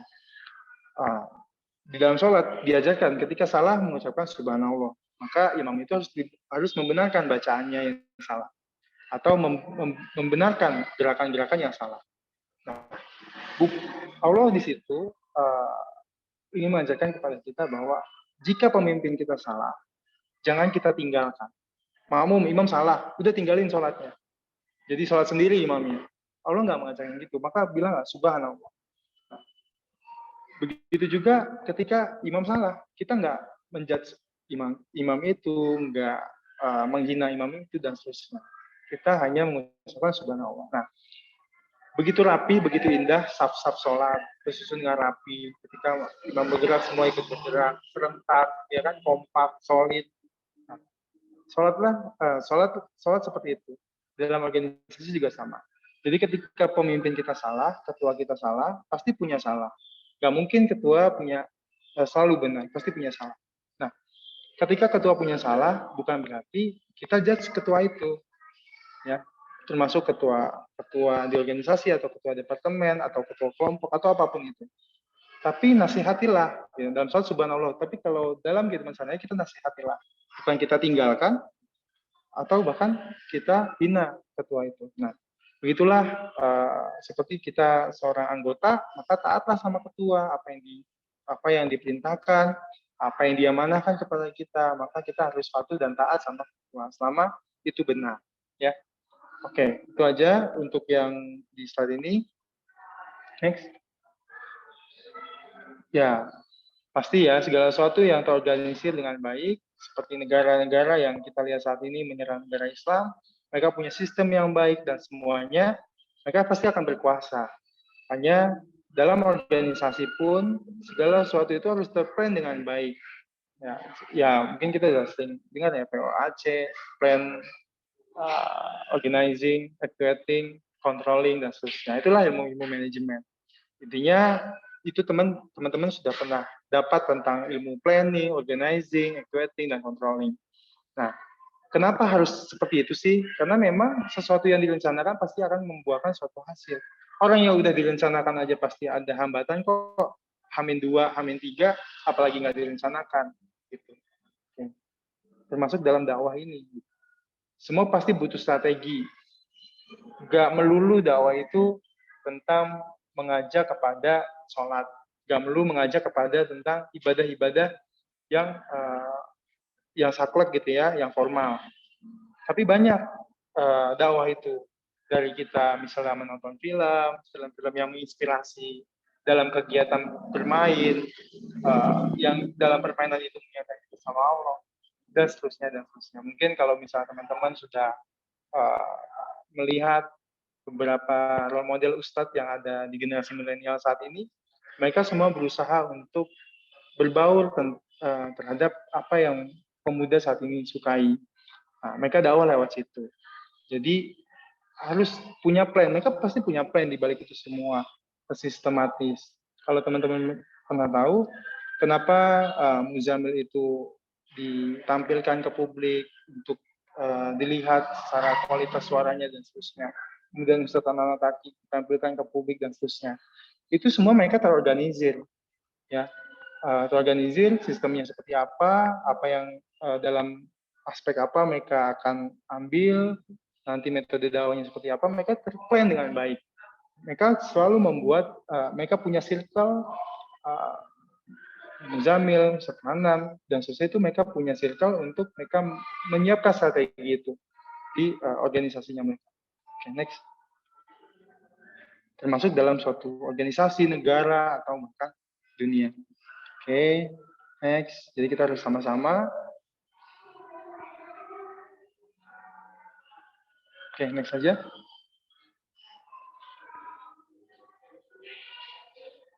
Ya, jadi singkat dari Sapu Lidi ini, kalau kita bersama-sama diikat dalam suatu ikatan kuat, ya, maka kita bisa membersihkan satu taman itu dengan baik, ya. Tapi kalau cuma hanya satu lidi saja, mungkin kita sudah sering dengar ini, maka lidi itu akan rapuh, patah, nggak bersih, malah ngotorin. Begitu juga ketika hidup dalam organisasi dakwah, ya, dalam LDFK. Nggak mungkin ketua itu jalan sendirian, nggak mungkin kadep itu jalan sendirian. Otomatis teman-teman yang ada di dalam lingkup itu harus berukhuwah, solid, ya, punya sesuatu hal yang punya motivasi yang sama untuk menjalankan apa yang sudah direncanakan. Kalau hanya ketua saja, kadepnya saja, bisa dipastikan kadepnya itu motivasinya bisa turun, prokernya nggak jalan akhirnya, dan seterusnya. Karena masing-masing meninggalkan tentang kewajibannya, karena ukhuwahnya nggak ada. Oke, next. Oke, next saja sampai terakhir. Kata terakhir dari saya di slide terakhir.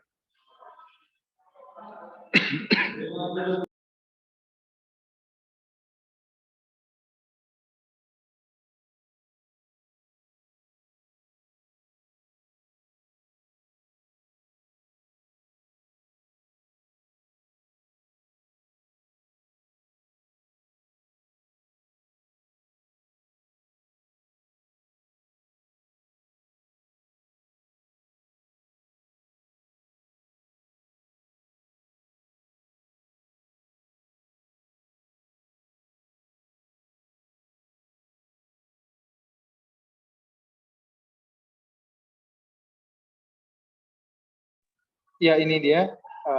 Ini kalimat penutup dari saya. Dakwah itu bukan tentang aku, kamu, ataupun dia, tapi dakwah itu adalah kita. Dakwah itu bukan siapa yang semangatnya hanya sesat, tetapi siapa yang paling istiqomah.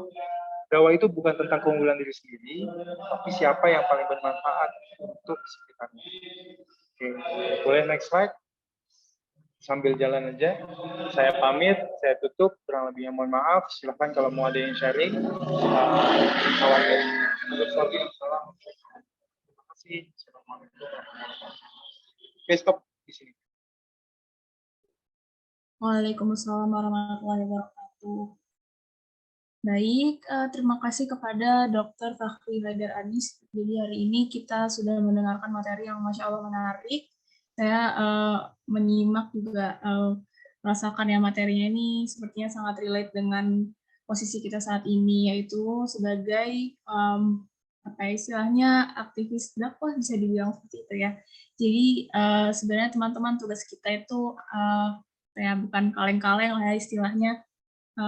Mungkin LDFK itu santai, berada di LDFK itu santai, namun sebenarnya tidak seperti itu, karena amanah itu sebenarnya amanah yang berat. Jadi kita memang harus saling support ya teman-teman dalam memikul tugas ini.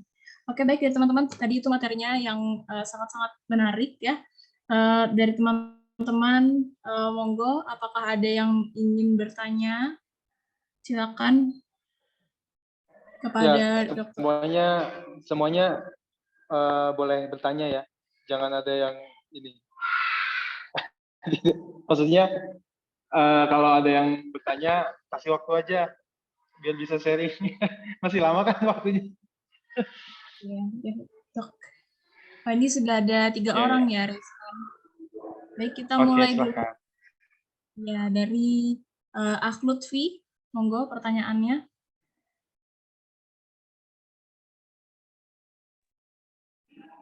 Mas Lutfi, alhamdulillah. Wah, nggak ada sinyal nih.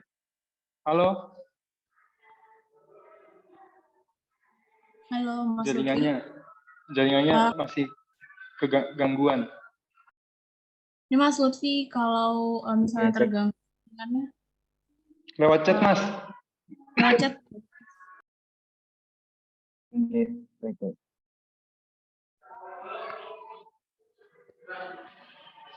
Sambil menunggu Akh Lutfi, kita lanjut ke penanya yang kedua ya, yaitu kepada Akh Sabil. Dipersilakan.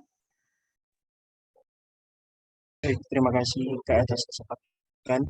Mohon izin dokter, saya perkenalkan, saya Muhammad Sabil Ramadan dari Fakultas Kedokteran Universitas Pulau Warman. Ingin bertanya kepada dokter. Di sini saya ada 2 pertanyaan dokter, mungkin bisa saya berdasarkan pengalaman dokter.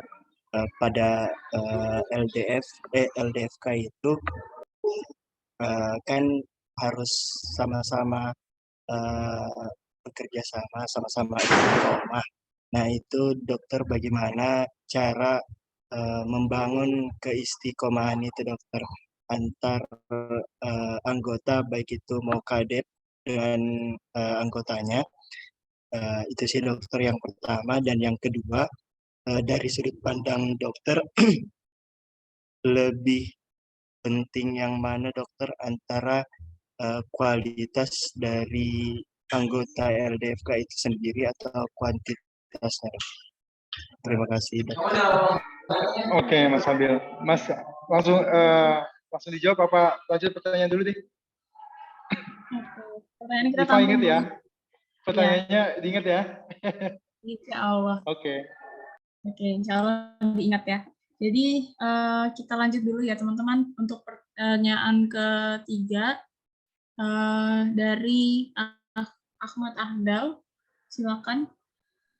Iya, terima kasih banyak moderator. Saya Ahmad Ahdal dari KSI SIPA, Fakultas Kedokteran Universitas Lambung Mangkurat Kalsel. Saya izin bertanya tadi mengenai yang alasan kita kenapa kita yakin agama Islam itu benar.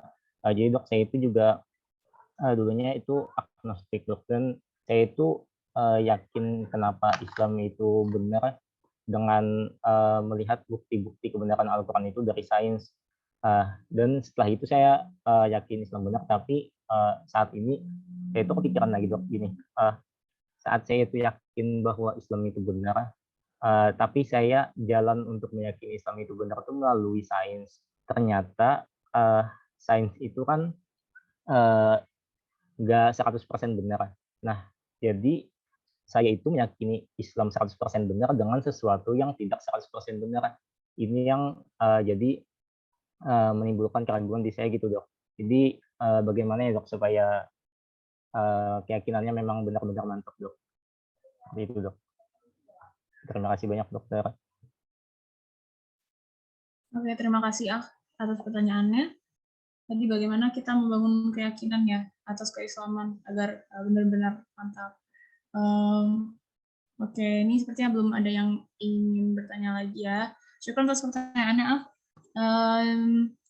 sebelumnya saya izin menginformasikan untuk sesi tanya jawab ini kita cukupkan sampai 15 menit ya, dokter dan teman-teman. Baik, mungkin apakah ingin dijawab terlebih dahulu, Dok?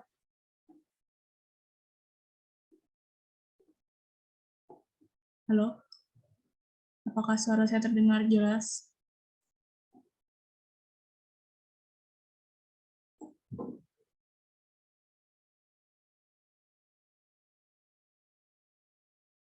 Halo? Oh, ini dokternya keluar atau bagaimana?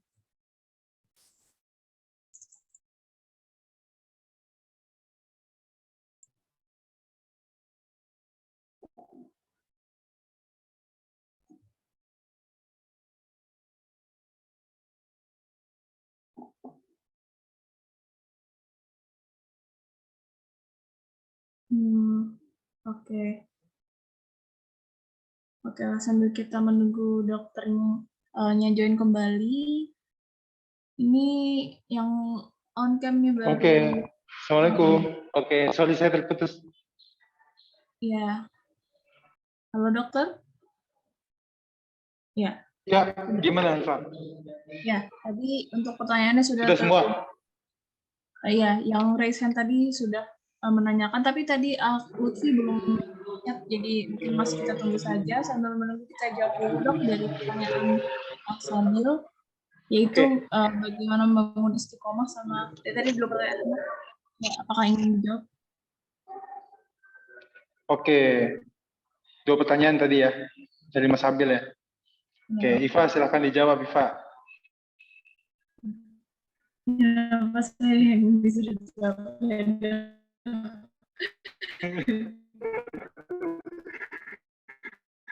Oke, yang mana kalau bisa dua-duanya bagus ya. Jadi itu bukan opsi. Ya bisa jadi opsi sih kalau misalnya kondisinya emang nggak memungkinkan. Kalau saya pribadi,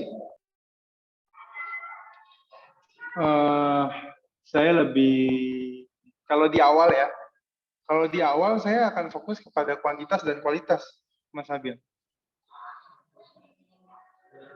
Mana Mas Sabil? Sabil? Iya, dokter. Ya. Jadi kalau di awal, sebelum itu sudah terjadi ya, kan kita harus berikhtiar dong. Sebelum di awal, ya plan saya kuantitas dan kualitas. Ya kan? Loh, kalau kualitasnya kita bisa dapatkan juga dengan jumlah yang banyak kan kenapa enggak? Jadi itu yang kita usahakan. Cuman yang menjadi kondisinya adalah gini. Ketika sudah terjadi, ternyata kuantitasnya sangat minim. Nah, maka jangan pundung tuh, maksudnya jangan motivasinya jangan turun, tapi manfaatkan apa yang ada itu untuk ditingkatkan kualitasnya semaksimal mungkin. Nah, itu sudah ya mungkin teman-teman udah pernah alami juga. Saya mengadakan MLC offline, ya ini di Fuldeka ya, MLC offline wilayah 3 saat itu. Saya cuma butuh 4-5 orang untuk bikin acaranya itu sampai terlaksana. Mulai dari konsumsi, pemesanan tempat, bikin plan acara, dan seterusnya. Ya, karena itu pertama kali wilayah 3 mengadakan, ya masih meraba-raba juga apa yang harus dilakukan, dan seterusnya. Ya, saya cuma punya orang-orang ini, ya saya maksimalkan orang tersebut secara kualitasnya, apa yang mereka bisa, potensi yang ada di diri mereka, ya saya maksimalkan gitu. Jadi itu kondisional sebenarnya. Kalau misalnya di awal kita maksimalkan kuantitas dan kualitas, nama juga ikhtiar, ya kan. Nah, tapi kalau udah terjadi, maka ya kita maksimalkan apa yang ada dalam kuantitas untuk ditingkatkan setinggi-tingginya kualitasnya. Itu, Mas Sabil. Itu yang kedua. Yang pertama, ini ditanyakan juga waktu MLC wilayah 3 kemarin. Tentang gimana Mas motivasinya supaya sama-sama semangat di dalam departemen gitu ya, Iya dok. di dalam organisasi, dalam menjalankan prokernya. Di sini saya udah punya saksi hidup nih. Ada Mas Alfat Habibi. Mas Alfat. Assalamualaikum. Waalaikumsalam warahmatullahi wabarakatuh, dokter. Oke, bisa on cam, bisa on mic, bantu saya. Oh, nggih. Tapi afwan nggih, dokter, soalnya di dalam kendaraan karena mau ke kampus. Nggak apa-apa. Jadi ini yang menjadi PR kita sama-sama. Mas Alfat ini waktu itu ada di Mas Alfat ada di zamannya Mas Salas sebagai kadep nggak ya? Enggak dokter, waktu itu Alfat di PMK. Saya salah berarti. Oh berarti Mayang Sari ya? Ya. Mayang ya? Mayang. Ya, Assalamualaikum. Apa kita ganti ya Alfat ya? Sorry ya, saya lupa. Siap dokter. Oke. Mayang Sari. Nah, ini adalah saksi hidup nih. Di PNK Pusat waktu itu. Nah, Mayang mungkin nanti habis ini bisa sharing ya. Jadi gini Mas Habil, di dalam organisasi itu mereka akan timbul motivasinya. Konsepnya sebenarnya simpel. Mereka akan jadi mereka tuh waktu masuk organisasi ya, kita bahas konteks organisasi lembaga dakwah saat ini ya. Mereka masuk organisasi itu mereka udah semangat. Orang-orang yang mau daftar organisasi dakwah itu pasti orang-orang yang udah semangat tuh buat dia mau belajar lebih jauh lagi. Nah, tapi kenapa di trimester kedua orang-orangnya mulai hilang, nggak ngerjain amanahnya. Semester ketiga jumlahnya udah mulai di yang tadinya 50, yang kelihatan cuma 20, 15 dan seterusnya. Kenapa? Pasti ada sesuatu yang salah dalam prosesnya.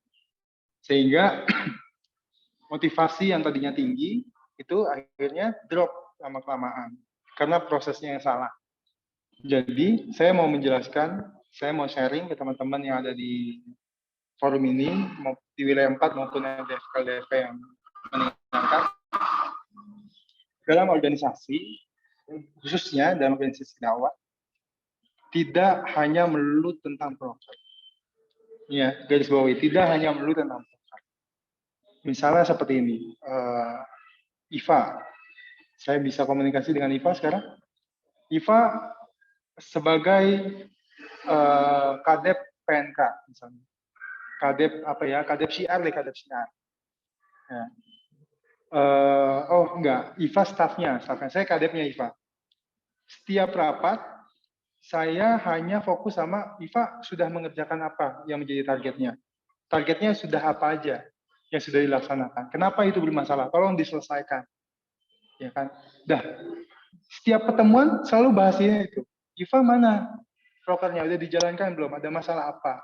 Targetnya ada masalah apa? Kenapa itu bisa kayak gini? Ya udah solusinya ini, tolong kerjakan. Ya ketemuan kayak gitu. Lama-lama Iva bete nggak gitu? Setiap ketemu cuma nagihnya mana prokernya, mana prokernya, mana prokernya. Targetnya mana? Udah selesai belum? Kan jadi beban hidup masuk organisasi dakwah. Maksud saya gini, kita itu harus menjadi rumah kedua buat tim kita, buat staf kita, buat anggota rumah kita.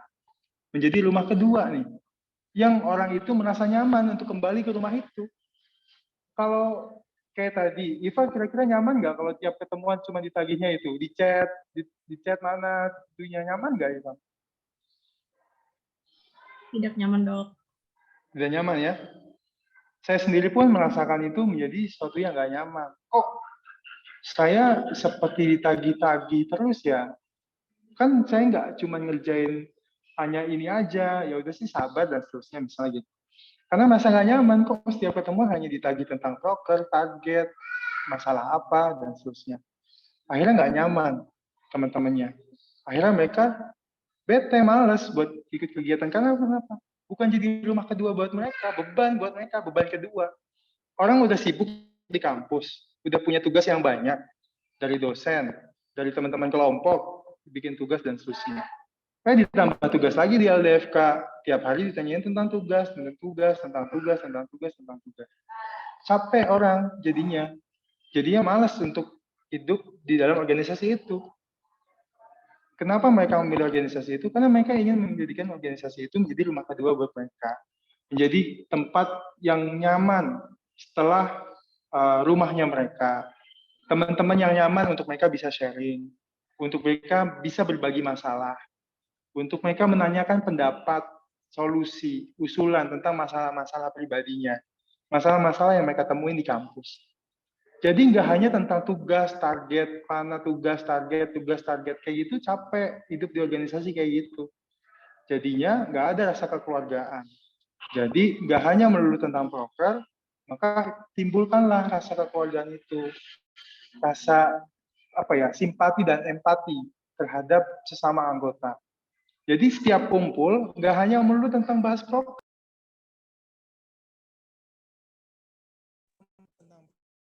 Kita bisa bahas tentang kesibukan masing-masing, bisa main games bareng kalau emang diperlukan, ada kesepakatan gamesnya. Bisa cerita keseruan masing-masing sudah punya keberhasilan dalam apa di kampusnya, atau ada suatu saran yang minta di-sharing satu sama lain. Jadi rumah kedua buat diri kita. Maka ketika rasa nyaman itu timbul, maka orang itu akan nyaman untuk selalu kembali ke organisasi itu, kumpul sama teman-teman lagi, nggak akan kabur, saya yakin. Dan itu sudah dibuktikan oleh teman-teman di PNK Pusat waktu saya memimpin jadi ketua umum tahun lalu. Nah, saat itu saya bertanya sama teman-teman PNK Pusat. Salah satu saksinya adalah Mayang sebagai wakadepnya ya, May. Iya dokter, tapi yang tahun kemarin itu Kak Safia, wakadepnya yang tahun sekarang. Oh, yang tahun